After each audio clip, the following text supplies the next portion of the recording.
Good morning.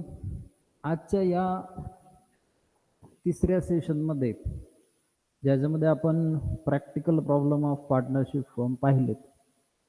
आजचं तिसरं session हे तुमच्यासाठी फक्त ॲडजस्टमेंटचं डिस्कशन म्हणून असणार आहे. मागच्या लेक्चरपर्यंत मी तुम्हाला पार्टनरशिप फॉर्म फायनल अकाउंट्सवर 2 प्रॅक्टिकल प्रॉब्लेम समजून सांगितलेत. ते तुम्ही व्यवस्थित सोडवले असतील तर तुम्हाला काही ॲडजस्टमेंट कळाले असतील. आणि आता आपण फर्दर डिस्कशन हे कशासाठी करणार आहोत तर ॲडजस्टमेंटवरच करणार आहोत. आणि पर्टिक्युलरली थोडासा थेअरी पार्ट जो आहे हा या चॅप्टरचा पूर्णपणे कव्हर करण्याचा प्रयत्न मी आज या लेक्चरमध्ये करतो. लक्ष देऊन ऐका की पार्टनरशिप फर्म म्हणजे काय हे आपण शिकलेलो आहोत. एकदा रिवाइज करतो. Partnership firm means when two or more persons comes together and form a legal business for the purpose of earning profit is called as, and they agrees to share the profits or losses of the firm is called as what? Partnership firm. This is what simple definition meaning of the partnership firm. मग ह्या partnership फर्ममध्ये जर भागीदार असतील तर ते किती असावेत याविषयी आपल्याला सांगितलं गेलं. कमीत कमी 2 भागीदार असण्याची एक पार्टनरशिप फर्म तयार करण्यासाठी कमीत कमी 2 भागीदार असण्याची गरज त्या ठिकाणी सांगितलेली आहे. पार्टनरशिप फर्म हा प्रायव्हेट फॉर्म ऑफ ऑर्गनायझेशन आहे. प्रायव्हेट म्हणजे काय तुम्हाला कळतं की प्रायव्हेट म्हणजे खाजगी, ज्यामध्ये गव्हर्नमेंटचा सरकारचा त्याच्यामध्ये कुठलाही हस्तक्षेप नसतो. जे काय डिसिजन घ्यायचेत, निर्णय घ्यायचेत फर्मच्या विषयीचे, म्हणजे फर्मचं काय उत्पादन असावं, कुठल्या प्रकारचं प्रोडक्शन असावं, किती असावं, कसं सेल आउट असावं, याविषयीचं सर्व निर्णय प्रक्रिया ही पार्टनर्समध्ये होत असते. म्हणजे ही सर्व पार्टनरशिप फर्म ही त्यांच्या मालकीची असते. त्यामुळे ही ओनरशिप जी आहे ती फक्त कोणाच्या हातात आहे? पार्टनर्सच्या हातात आहे. म्हणजे तिसरं फीचर आपल्याला कळतं की ownership is in the hands of partners only and they own the assets of the firm. Whatever the liabilities of the firm, they have to pay. Whatever the liabilities of the firm, they have to pay collectively, jointly. So again, another point comes that liability. मग यांची liability कशी असते? ती unlimited असते. Unlimited liability towards the firm, towards the outsiders also. म्हणजे काय की ज्या वेळेस फर्मचे असलेल्या सर्व ज्या लायबिलिटीज आहेत, म्हणजे देणे जे आहेत, ते देणे भागवल्यानंतर जर कंपनीच्या ॲसेट संपुष्टात येत असतील, संपत असतील, म्हणजे सगळ्या कंपनीच्या फर्मच्या सर्व ॲसेट्स आपण विकल्या आणि लायबिलिटीजचं पेमेंट केलं आणि तरीसुद्धा त्या फर्मच्या लायबिलिटीज काही शिल्लक असतील, म्हणजे देणं अजून बाकी असेल बाहेरच्या लोकांना, त्यावेळेस त्यांना स्वतःच्या पॉकेटमधून, स्वतःच्या खिशातून ते पैसे द्यावे लागतील कलेक्टिव्हली. म्हणून त्यामध्ये सांगितलंय की ही लायबिलिटी जी आहे पार्टनरशिप फर्मची ही अनलिमिटेड आहे. जे काय डिसिजन असतील, पुढचा पॉईंट सांगतोय, जे काय डिसिजन असतात पार्टनरशिप फर्मचे ते सगळे कलेक्टिव्हली घेतले जातात, कन्सेंटने घेतले जातात एकमेकांच्या. मग याच्यामध्ये काही पार्टनर्स ऍक्टिव्ह असतील, काही पॅसिव्ह असतील. ऍक्टिव्ह पॅसिव्ह म्हणजे काय? जे ऍक्टिव्ह आहेत ते काम करत आहेत. पॅसिव्ह म्हणजे काय? जे स्लीपिंग पार्टनर्स आहेत, जे काम करत नाहीयेत, फक्त फर्ममध्ये कॅपिटल कॉन्ट्रीब्युशन देतात. मग या ठिकाणी आपल्याला काही टाईप सुद्धा कळतात.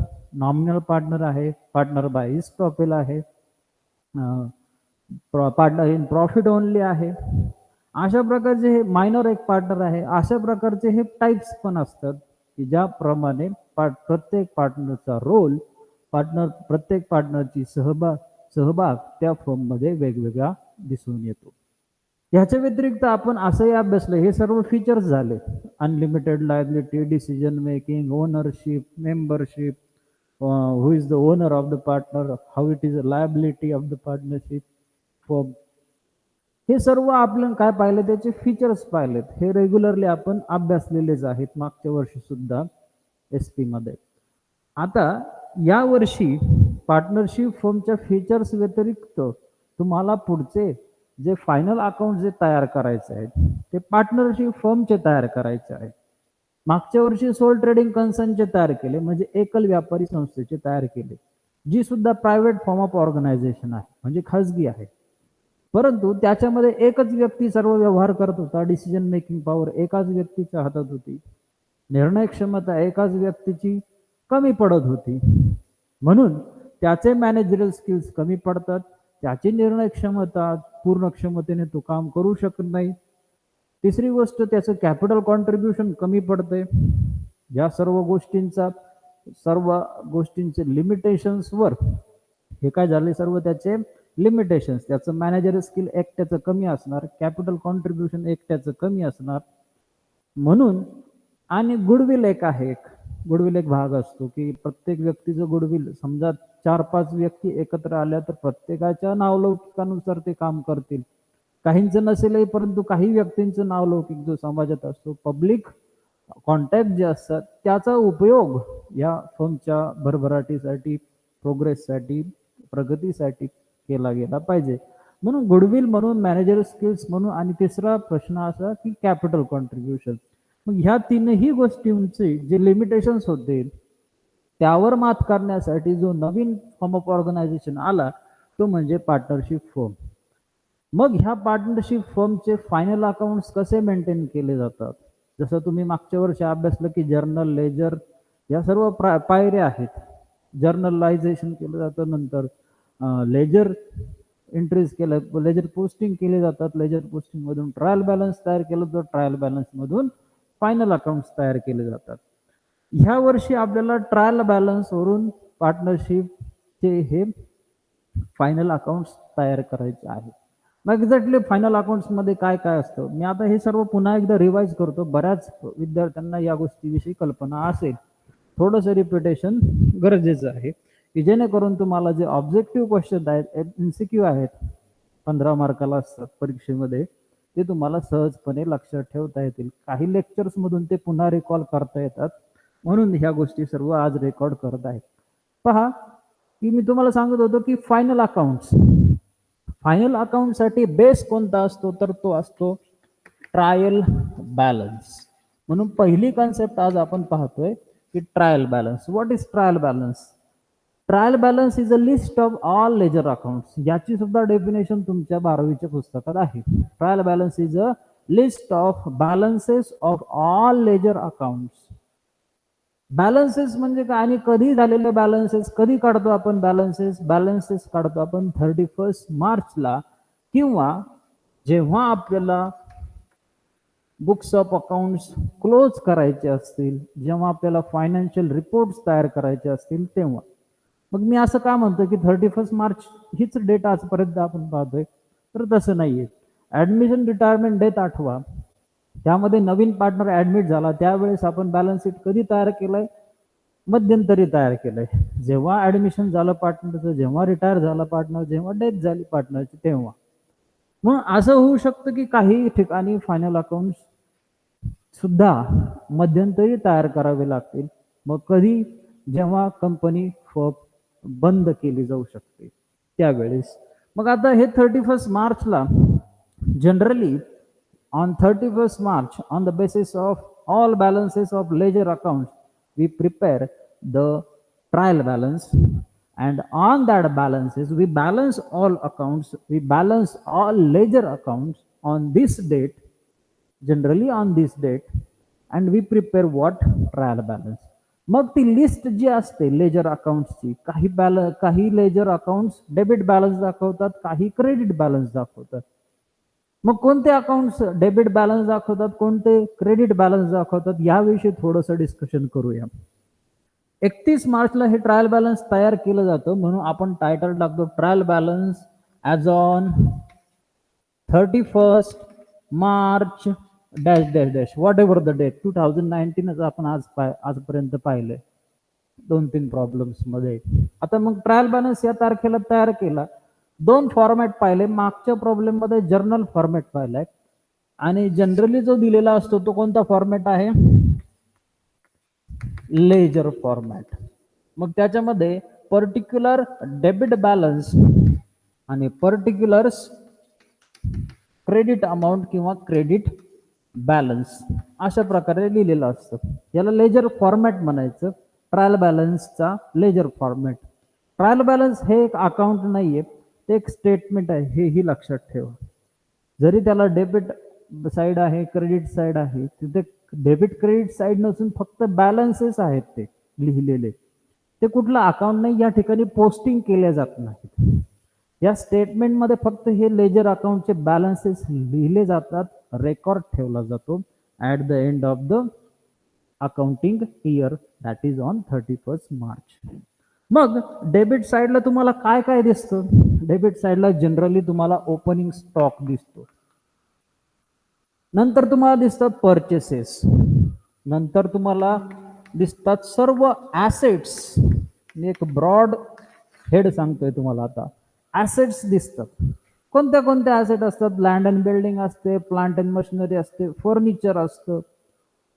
कॅश बॅलन्स ही सुद्धा ॲसेट आहे, बँक बॅलन्स ही सुद्धा ॲसेट आहे, इन्व्हेस्टमेंट्स ॲसेट आहेत. मग हे सर्व कुठं दिसणार आहे? आपल्याला डेबिट साईडला दिसणार आहे. गुडविल असेल तर ते सुद्धा दिसेल. याच्या व्यतिरिक्त काय दिसतं तुम्हाला डेबिट बॅलन्सेस मध्ये? ते म्हणजे पुढचा हेड म्हणजे एक्सपेन्सेस. सर्व खर्च जे फर्मने केलेले असतात वर्षभरातील, त्याचे टोटल अमाऊंट जी असते, ती टोटल अमाऊंट तुम्हाला जनरली या ठिकाणी दिसत असते. मग ते एक्सपेन्सेस आपल्याला ट्रान्सफर करावे लागतात आयदर प्रॉफिट अँड लॉस अकाउंटला और ट्रेडिंग अकाउंटला. आणि ॲसेट्स तुम्हाला डायरेक्टली ॲसेट्समध्ये पोस्ट करायचे असतात, त्यांचा प्रॉफिट अँड लॉस किंवा ट्रेडिंगशी संबंध येत नाही. पुढे त्याच्यानंतर तुम्हाला लॉसेस दिसतात डेबिट बॅलन्सेसमध्ये. पुढचा जो हेड जो आहे ते म्हणजे लॉसेस दिसतात. मग कोणते लॉसेस असतात? Discount allowed, bad debt, loss on sale of asset, अशा प्रकारचे लॉसेस तुम्हाला डेबिट बॅलन्सेसमध्ये दिसतात. मग ब्रॉडली तुम्हाला हे जे ट्रायल बॅलन्समध्ये दिसणाऱ्या गोष्टी त्या एवढ्याच आहेत. एक्सपेन्सेसमध्ये तुम्हाला कॅरेज इनवर्ड, कॅरेज आउटवर्ड, त्यानंतर हा परचेसेस सुद्धा, हा सुद्धा एक्सपेंडिचर आहे. ही स्टॉक जो आहे तो आपली ॲसेट आहे ऍक्च्युली, परंतु आपण तो आता ओपनिंग म्हणून यूज करणार आहे, म्हणून त्याला एक्सपेन्स म्हणून ट्रीट केलं जातं. क्लोजिंग स्टॉकला आपण कुठे लिहितो? ॲसेट्स मध्ये लिहितो, कारण त्याचा यूज झालेला नसतो. हे त्याच्या मागचं कारण आहे. मग हे सर्व एक्सपेन्सेस, या सर्व ॲसेट्स आणि हे सर्व लॉसेस आपल्याला कुठे दिसतात? डेबिट बॅलन्सेस मध्ये दिसतात. आणि त्यांचं पोस्टिंग, ह्या एक्सपेन्सेसचं पोस्टिंग डेबिट साईडलाच करायचं, आयदर प्रॉफिट अँड लॉस अकाउंटला किंवा ट्रेडिंग अकाउंटला, वरती ट्रेडिंग अकाउंटला किंवा प्रॉफिट अँड लॉस अकाउंटला. आणि लॉसेस सुद्धा सेम आहे, आयदर ट्रेडिंग अकाउंट और प्रॉफिट अँड लॉस अकाउंट. पण जनरली आपल्याला हे सर्व लॉसेस आता कुठे दिसत आहेत? फक्त ट्रेडिंग अकाउंटला, डेबिट साईडला. त्यानंतर ॲसेट्स मध्ये बॅलन्स शीटला जातील, त्यांचा इथे प्रश्न येत नाही. ओपनिंग स्टॉक ट्रेडिंगला, परचेसेस ट्रेडिंगला. हे झाल्या सर्व डेबिटचे आयटम्स ट्रायल बॅलन्स मधील जे आपल्याला जनरली दिसतात. 3 गोष्टी सांगितल्या मी तुम्हाला. एक 31 मार्च अकाउंटिंग इयरला एंडला आपण ट्रायल बॅलन्स प्रिपेअर करतो. दुसरी गोष्ट, ह्या लेजर फॉर्मॅटमध्ये किंवा जर्नल फॉर्मॅटमध्ये तो तयार केला जातो. त्यामध्ये तुम्हाला कोणते कोणते पोस्टिंग डेबिट बॅलन्सेस मध्ये दिसतात ते सर्व मी आता डिस्कस करून सांगितले. क्रेडिट साईड पाहूया. क्रेडिट साईडला तुम्हाला इन्कम्स दिसतात आणि सगळ्यात मोठा इन्कमचा हेड जो आहे तो सेल्स आहे. हा डायरेक्ट इन्कम आहे, ट्रेडिंग अकाउंटला दिसतो. त्यानंतर तुम्हाला क्रेडिटला काय दिसणार आहे? तर लायबिलिटीज दिसणार आहेत. लायबिलिटीज दिसणार आहेत. लायबिलिटीज मध्ये कोणते कोणते गोष्टी दिसतात? लायबिलिटीज मध्ये एक मोठा हेड दिसतो, तो म्हणजे कॅपिटल. कॅपिटल ही एक लायबिलिटी आहे. It is a liability towards the business fund, it is liability toward the partner. कारण पार्टनरला हे कॅपिटल आपल्याला रिटर्न करायचं आहे केव्हा तरी, जेव्हा तो डाईड होईल किंवा जेव्हा तो रिटायर होईल त्यावेळेस त्याला रिटर्न करायचंय त्याला किंवा त्याच्या अँसेस्टरला, म्हणजे त्याच्या नेक्स्ट त्याची पिढी जी असेल किंवा नॉमिनी जो असेल त्याला आपल्याला हे कॅपिटल रिटर्न करायचंय. किंवा फर्म जर डिझॉल्व झाली म्हणजे फर्मचं अस्तित्व आता काढून टाकायचे किंवा फर्म बंद करायची, डिझॉल्व करायची, क्लोज डाऊन, शटडाऊन करायचा बिझनेस, त्यावेळेस सुद्धा कॅपिटल रिटर्न करावं लागतं. ह्या अर्थी ती काय झाली, एक लायबिलिटी झाली बिझनेसची टुवर्ड्स द ओनर, म्हणून कॅपिटल लायबिलिटी आहे. त्यानंतर तुम्हाला दिसतात creditors, bills payable, bank loan, bank overdraft इत्यादी. मग ह्या सर्व लायबिलिटीज तुम्हाला या ठिकाणी दिसतात. आउटस्टँडिंग एक्सपेन्सेस असतात जे डायरेक्टली इथे दिसतात. मग असे ह्या लायबिलिटीजचं पोस्टिंग कुठं होणार आहे, लायबिलिटीजला होणार आहे बॅलन्स शीटला. ठीक आहे. मग हा एक दुसरा ब्रॉड हेड झाला. अजून एक इन्कम, इन्कम्स दिसतात क्रेडिट साइडला. मग इन्कम्स कोणते कोणते आहेत, तर इन्कम आहे dividend received, commission received, rent received, यासारखे इन्कम्स आपल्याला क्रेडिट साइडला दिसतात. त्यानंतर आपल्याला अजून एक गोष्ट दिसू शकते, रिझर्व्ह. तर रिझर्व्ह डायरेक्टली लायबिलिटीजला जाणार आहेत यांच्याप्रमाणे. It is treated as a liability and that's why it is transferred to the liabilities. So balance sheet considers this reserve and funds also. अजून कुठली गोष्ट असणार आहे तुम्हाला, अजून क्रेडिट साइडला गेन्स दिसणार आहे. जसं इकडे लॉस दिसतो, इकडे काय दिसू शकतं आपल्याला, गेन्स दिसू शकतात. गेन्स म्हणजे काय, फायदा. जसं आपण नॉमिनल अकाउंटचा रूल अभ्यासलाय, काय रूल आहे नॉमिनल अकाउंटचा, debit all expenses and losses, credit all incomes and gains.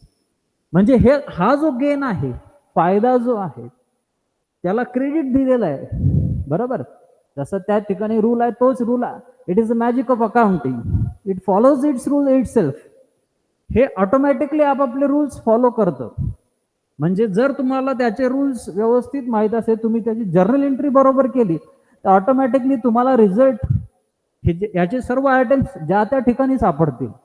मग हा ऑटोमॅटिकली गेन्स म्हणजे discount received suppose to be. तर डिस्काउंट रिसिव्डची एंट्री आपण जशी करतो की सपोज टू बी एखाद्या व्यक्तीकडून आपल्याला डिस्काउंट मिळाला, मग त्यासाठी आपल्याला काय करावं लागेल, त्याच्याकडून परचेसेस करावी लागते. मग एंट्री काय होईल, purchases account debit to cash account, आणि तो जो डिस्काउंट आला त्याला आपल्याला देईल त्याला म्हणजे टू डिस्काउंट रिसिव्ड, बरोबर. म्हणजे इथे काय झालं, त्या अकाउंटला क्रेडिट मिळालं आणि ऑटोमॅटिकली ते पुढे जाऊन कुठे येणार आहे, इथे क्रेडिट बॅलन्सेस मध्ये येणार आहे, ट्रायल बॅलन्स मध्ये. म्हणजे हे जर रूल्स तुम्हाला इथे जर तुमची जर्नल एंट्री बरोबर आली, तर तुम्हाला automatically discount received credit balances मध्येच दिसणार आहे. पण इथे जर तुम्ही चूक केली, डिस्काउंट रिसिव्डला डेबिट टाकलं, तर ऑटोमॅटिकली ते कुठे येणार आहे, इथे येणार आहे ट्रायल बॅलन्सच्या डेबिट बॅलन्सेस मध्ये, जे चूक आहे, बरोबर. म्हणजे तुम्हाला पहिला बेस जर्नल एंट्रीज हा पक्का असला पाहिजे, जो आपण मागच्या वर्षी करून घेतलाय. त्याचप्रमाणे डिस्काउंट रिसिव्ड, जसं मी सांगतोय आता की डिस्काउंट रिसिव्ड कुठे येणार आहे, क्रेडिटला येणार आहे, हा एक गेन आहे. त्याप्रमाणे गेन अजून काय असू शकतात, profit on sale of asset, अशा प्रकारे. तर तुम्हाला क्रेडिटमध्ये हे ब्रॉड 3 हेड्स जनरली दिसतील, liabilities, incomes, gains. Okay. Reserve पण समटाइम्स तुम्हाला दिसू शकतील. डेबिटमध्ये तुम्हाला दिसणार आहेत ऍसेट्स, एक्सपेन्सेस आणि लॉसेस. यांचं पोस्टिंग पुढे जाऊन तुम्ही कुठे करणार आहात, profit and loss trading account, profit and loss account and balance sheet मध्ये. मग मी हे जे बोलतोय ते पुन्हा एकदा तुम्हाला लिहून दाखवतो की trading account and profit and loss account, how to prepare, what items are to be transferred to trading account, profit and loss account and balance sheet. आज आपण फक्त ट्रेडिंग अकाउंट आणि प्रॉफिट अँड लॉस अकाउंट विषयी discussion करूया. आता मी काय काय सांगितलंय तुम्हाला की ट्रायल बॅलन्स हे एक स्टेटमेंट आहे, ज्याच्या बेसवर आपण काय तयार करतो, फायनल अकाउंट तयार करतो. And what final account considers, काय असतं फायनल अकाउंट मध्ये, तर फायनल अकाउंट मध्ये पहिली गोष्ट जी असते ती म्हणजे ट्रेडिंग अकाउंट. पहिलं अकाउंट जे आपण तयार करतो ते म्हणजे ट्रेडिंग अकाउंट, आणि त्याला जोडूनच दुसरं अकाउंट असतं ते म्हणजे प्रॉफिट अँड लॉस अकाउंट. त्याच्या खालीच आपण दुसरं अकाउंट जे तयार करतो ते म्हणजे प्रॉफिट अँड लॉस अकाउंट. म्हणून second thing profit and loss account. ठीक आहे. मग आता ट्रेडिंग अकाउंट विषयी थोडस डिटेलमध्ये अभ्यासूया. ट्रेडिंग अकाउंटला डेबिट साईडला आणि क्रेडिट साईडला एक्झॅक्टली कोणत्या आयटम्स असतात? तर डेबिट साईडला असतात ओपनिंग स्टॉक, नंतर असतो परचेसेस. परचेसेस मध्ये जर रिटर्न्स सांगितलेले असतील तुम्हाला क्रेडिट बॅलन्सेस मध्ये, ट्रायल बॅलन्सच्या क्रेडिट साईडला क्रेडिट बॅलन्सेस मध्ये, तर त्यावेळेस ते आपल्याला लेस करावे लागतात, लेस परचेस रिटर्न, आणि आउटरला वजाबाकी करून ती अमाऊंट लिहावी लागते. क्रेडिट साईडला तुम्हाला सेल्स दिसतात, बाय सेल्स अकाउंट, इन्कम आहे ते लेस सेल्स रिटर्न. जे तुम्हाला कुठं सापडतात सेल्स रिटर्न? ट्रेडिंग ट्रायल बॅलन्सच्या डेबिट बॅलन्सेस मध्ये. त्यानंतर तुम्हाला डेबिट साईडला दिसतात कॅरेज इनवर्ड किंवा फक्त कॅरेज, कॅरेज इनवर्ड. नंतर तुम्हाला दिसतो coal, gas, water, wages, octroi duty, import duty,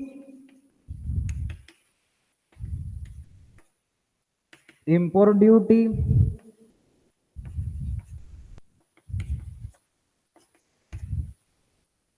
freight, बरोबर, फ्रेट चार्जेस असतात, कॅरेज इनवर्ड किंवा फक्त कॅरेज पण येऊ शकतं ट्रायल बॅलन्स मध्ये. क्रेडिट साईडला तीन महत्वाचे आयटम्स आहेत. Good distributed as free sample, good destroyed by fire. तो goods distributed as free sample